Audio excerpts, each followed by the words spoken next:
क्या बताते हैं, जात पात मेरे नहीं और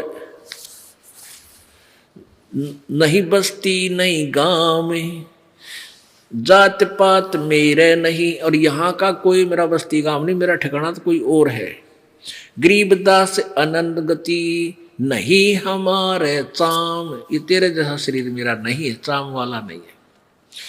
नाद बिंद मेरे नहीं, नहीं गूद नहीं गात, गरीबदास शब्द सजा नहीं किसी का साथ। ए स्वामी सृष्टा में और सृष्टि हमारे तीर, दास गरीब अधर बसू में अवगत सत्य कबीर। ए स्वामी, रामानंद जी को कहते, ए स्वामी जी मैं सारी सृष्टि का रचने वाला हूं, सृष्टा, और ये सृष्टि मेरे तीर, मेरे ही शक्ति के आधार पर ये सब लटक रहे हैं ब्रह्मांड, ये मेरे ही आश्रित है और मैं तो ऊपर अधर सतलोक में रहता हूं, वहां बसता हूं। अविगत सत्य कबीर, अविगत जिसकी गति से तुम परिचित नहीं है, जिसके विषय में तुम नहीं जान सकते, और वो मैं सत कबीर अविनाशी कबीर हूं। सुन रामानंद राम हम और मैं बावन नरसिंह, दास गरीब कली कली हम ही से कृष्ण अभंग। ये तेरे राम और कृष्ण भी मेरे से ही उत्पन्न है, ये हमारे ही आधार हैं।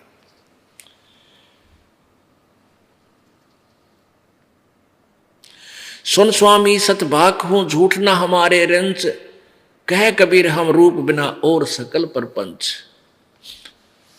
अब रामानंद, गोता मारू स्वर्ग में जा बैठूं पाताल, गरीबदास ढूंढता फिरूं अपने हीरे माणिक लाल। मैं तो गोता मारूं स्वर्ग में पहुंच जाऊं, कभी एक सेकंड में पाताल में बलूं, अपने लाल मोतियों हीरों यानी अच्छी आत्माओं को ढूंढ रहा हूं, आप जैसियों को। इस दरिया कंकर बहुत, यानी यहां नकम्मी आत्मा गणी है, और लाल कहीं कहीं ठोड़, ये बद पुण्य आत्मा की तय है। और गरीबदास माणिक चुगे हम मुरजीवा नाव, ना मैं जन्मूं ना मरूं, ना मैं आऊं जाऊं, गरीबदास सतगुरु भेद से लखो हमारी ठाव। कि मैं तुम्हारी तरह जन्म मृत के अंदर नहीं हूं, आवागमन मरा फिर पैदा हुआ फिर गया फिर आया, नहीं, ऐसे नहीं आता जाता मैं। और मेरी विशेषता किसी सतगुरु भेद से, तत्वदर्शी संत ही मेरे ठिकाने को बता सकेगा और नहीं जान सकता। तो इस प्रकार जब परमात्मा ने साथ ठोक का कहा था, रामानंद जी ने सोचा भाई ये तो बात कुछ ऊंची ऊंची बोल रहा है, इतना कॉन्फिडेंस से बात कर रहा बालक। उस दिन रामानंद जी की कुछ पूजा रह रही थी, क्यों बख्ते उठा ले गया और रवि विवेकानंद कहने का, बच्चा तू बैठ जा, तेरे से लंबी वार्ता करूंगा, तू विश्राम कर, मैं पहले अपनी पूजा कर लेता हूं। रामानंद जी क्या पूजा करते थे? मन में मानसिक पूजा करते थे कर्म कांड की। अब अपने जैसे अपने श्रद्धा बनाए रखने के लिए, जैसे विष्णु जी की मूर्ति सामने हो, ऐसे कर्मकांड करते हैं साकार में कि विष्णु जी की, ठाकुर जी की मूर्ति होती है, कोई पीतल की बनवा ले, कोई चांदी की, कोई पत्थर की, उसको नवाते हैं पूरे स्वच्छ जल से, स्नान कराते हैं। फिर उसके छोटे छोटे कपड़े हुआ करें, छोटे छोटे कपड़े, धोती न्यारी, कुर्ता न्यारा है, ऐसे फिर माला कंठी डाल देते, माला गले में। वैष्णुपंथ, ये माला की सिलसिला वैष्णु पंथों का है, कबीर पंथियों का नहीं है। ये तो भ्रमित है, सभी ज्ञान किसी को है नहीं, परंपरा देखा कंठी बांध लाएंगे। तो विष्णु जी के गले में कंठी डाली जाती है और ऊपर मुकुट रखते हैं और तिलक लगाते हैं। उस दिन रामानंद जी ने मानसिक पूजा कर रहा था, कोई मूर्ति नहीं थी। वो प्रतिदिन ऐसे अभ्यास हो रहा था, जैसे कल्पना करी सामने मूर्ति आ गई, जैसे स्वप्न देखा करें, स्वप्न में होता है ऐसे मूर्ति को जैसे अपने हाथों से नवाया, फिर स्वच्छ पहले वाले कपड़े उतार दिए, फिर नवा के और स्वच्छ कपड़े धोती बांधी, कुर्ता पढ़ा दिया छोटा सा, और फिर गले में उस दिन कंठी वो माला डालनी भूल गए तुलसी की, और तिलक ला दिया, ऊपर मुकुट रख दिया सिर पे।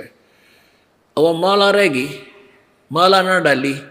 अब जिस दिन पूजा करते हैं मुकुट रखने के बाद माला उतारी नहीं, मुकुट नहीं उतरे, मुकुट उतार दिया तो पूजा खंडित होगी।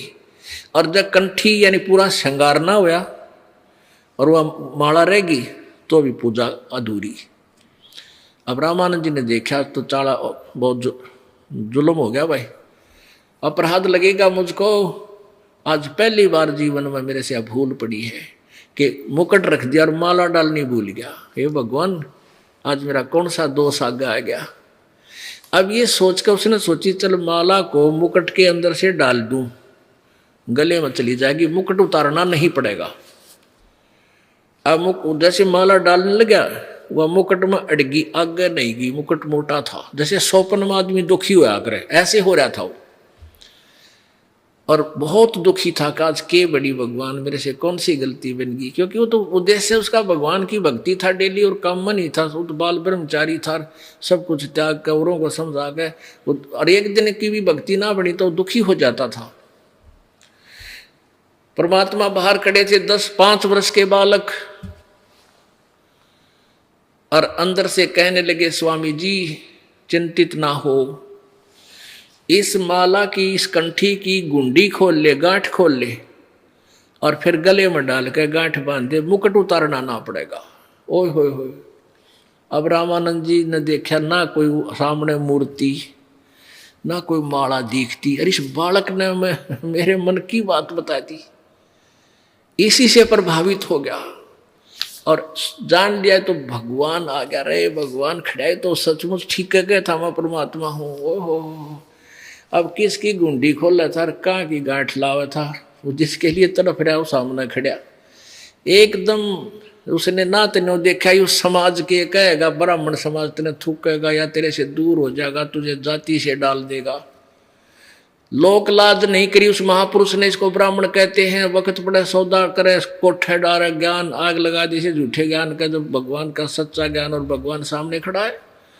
और मीराबाई वाली बात है, जल कैमरो संसार, हमने भगवान चाहिए। इसको ब्राह्मण कहते हैं जो भगवान पहचान दे। ब्राह्मण सोई जो ब्रह्म पहचाने, जो भगवान को पहचान लेता, दैट इज ब्राह्मण। रामानंद जी ब्राह्मण थे। आडा पर्दा फेंक दिया, पर्दा भी झोपड़ी करा, कित का कित पड़ा, जाकर भाज के जल्दी सी बाहर आए और आते उस 10 वर्ष के बालक को जो सीने से लगा लिया है, भगवान खड़े होता है। अब उस दिन उन्होंने देखा, ये क्या कहेंगे लोग, एक तो छोटी जाति वाले एक से लिपटम लिपटा हो रहा, नहीं देखा भगवान दिखाई दिया उसने। अब परमात्मा तो वार्ता बढ़ाना चाहा था, वहीं खत्म नहीं करना चाहते थे।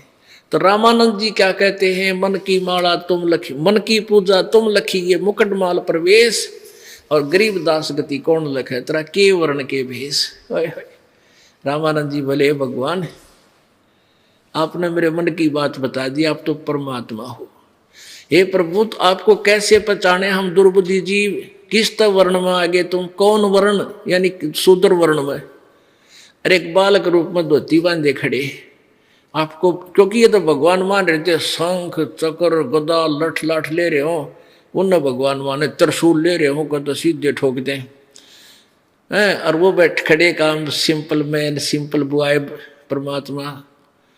तेने बोला रामानंद, है परमात्मा आपने क्यों कर भगवान मानना है, कौन समझा आपको, आप किस रूप में खड़े, अरे जो लाहा जाती मारे बता क्यों कर माना, यू आर गॉड है।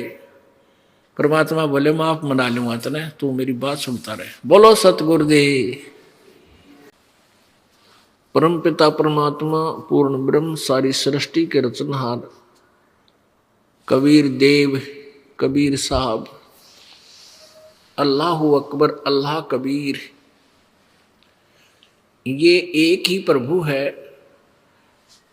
इसी के भाषा भी नाम प्रत्येक सदग्रंथ में विद्यमान है।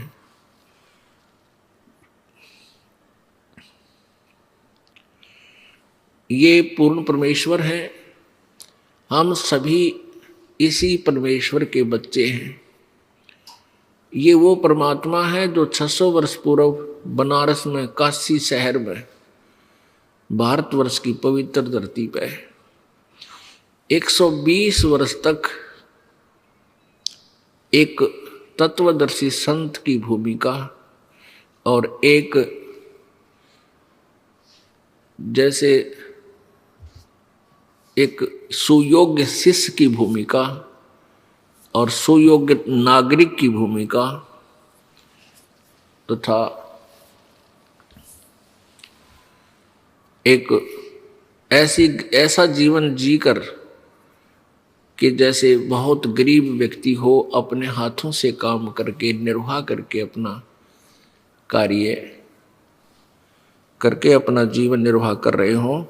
वो हमें एक उदाहरण देना चाहते थे कि पुण्यात्माओं, तुम काल के जाल में फंसे हुए हो, तुम यहाँ केवल माया जोड़न की होड़ लगाए बैठे हो, तुम्हें परमात्मा का ज्ञान है नहीं, परमात्मा के विधान से तुम परिचित हो नहीं, काल प्रेरित होकर आप केवल यहाँ खिलौनों से खेलते रहते हो। जिसके संतान नहीं है वो रो रो के भगवान के आगे दूसरी डिमांड नहीं रखता, मेरा संतान दे दे। और निर्धन है वो केवल एक का डिमांड करे, मेरा गुजारा हो, मन धन दे भगवान, मुझे धन दे परमात्मा। और पुण्यात्माओं, इस डिमांड से कुछ नहीं मिलना आपको, क्योंकि सभी मांगते हैं परमात्मा से, मैं राजा बन जाऊं, मैं ऐसा बन जाऊं, मेरी नौकरी लग जाए, मेरा लड़के हो जाए, मेरे ऐसा हो जाए, धन हो जाए। ऐसे कुछ नहीं होगा, क्योंकि आपके संस्कार में जो है वही आपको मिलेगा। फिर उसके लिए दौड़ धूप करते हैं, कोई चोरी करता है, कोई डाके मारता है, कोई मिलावट करता है, कोई रिश्वत लेता है, 100 पंगे पाते हैं और फिर भी वैसे के वैसे रह जाते हैं। तो एक तो आप ये विचार कर लेना, अपने हृदय में गांठ लगा लेना, नोट कर लेना कि आपको जब तक आप पूर्ण परमेश्वर कबीर जी की शरण में नहीं आओगे, पूर्ण परमात्मा की शरण का तात्पर्य है कि उनके पूरे संत, पूर्ण संत के माध्यम से आप परमेश्वर की ओट लोगे, शरण ग्रहण करोगे, तब तक आपको केवल वर्क डन, आपका किया कर्म मिलेगा। किसी भी जन्म में आपने पाप किए हैं तो पाप भोगोगे, पुण्य किए हैं तो पुण्य भोगोगे। उसमें कोई परिवर्तन ना ब्रह्मा जी कर सकते, ना विष्णु जी, ना शिव जी, ना ये ब्रह्म कर सकता, ना पर ब्रह्म कर सकता।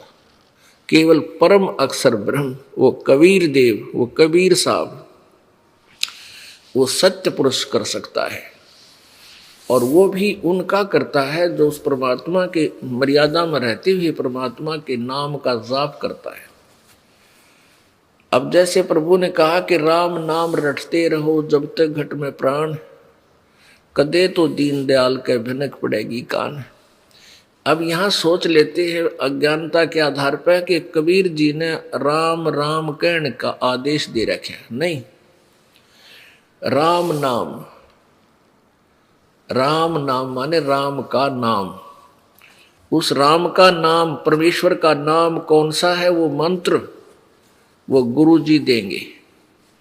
जैसे आपने अभी सुना परमेश्वर की वाणी में कि हर सुमरे सो वार हैं और गुरु सुमरे हो पार। ये एक पद्य भाग है, इसमें राग के अनुसार शब्दों में कुछ कमी छोड़ दी जाती है, यानी अधूरे बोले जाते हैं राग को परिपूर्ण रखने के लिए, तो उसको कोड वर्ड बोलते हैं। इसका अर्थ होता है कि जैसे गुरुजी जो, जैसे आप पानी पानी करते हो, पानी पानी पानी, आप ये पूछो वो हैंडपंप कहाँ सी है, तो पानी पानी करते पानी नहीं मिला, इन्होंने पूछा भाई हमने वो हैंडपंप कहाँ है, फिर हैंडपंप के पास जाओ, फिर उसको उसकी पूजा करो, उसको हलाओ, फिर वो जल देगा। तो कहते हैं हरि सुमरे सो रह गए, आप जो राम राम राधे श्याम सीता राम श्याम राधे राधे श्याम राधे ओम ओम नमः शिवाय, कहते ये इस तरह के जो मंत्र तुम करते हो ये है तुम पानी पानी कर रहे हो। तो राम सुमर रहे हो सीधे जिन्होंने गुरु सुमरा, यानी गुरु जी को टोहा, कि भाई गुरु बिन माला फेरते, गुरु बिन देते दान, और गुरु बिन दोनों निष्फल है, चाहे पूछो वेद पुराण। यानी संत की खोज करते हैं जो गुरु को सुमरते हैं, यानी गुरु की याद करते हैं कि भाई गुरु बिन बात नहीं बना, पूर्ण गुरु हो, वो ही पार होते हैं। तो गुरु सुमरने से नहीं, ये कोड वर्ड है, सांकेतिक शब्द होते हैं। यहां कहा कि गुरु जी को याद करो, गुरु पूर्ण संत की तलाश करो, फिर उसके पास जाओ, फिर वो जो मंत्र विधि बताओ पूर्ण संत, उससे सिमरण करने से पार हो गया।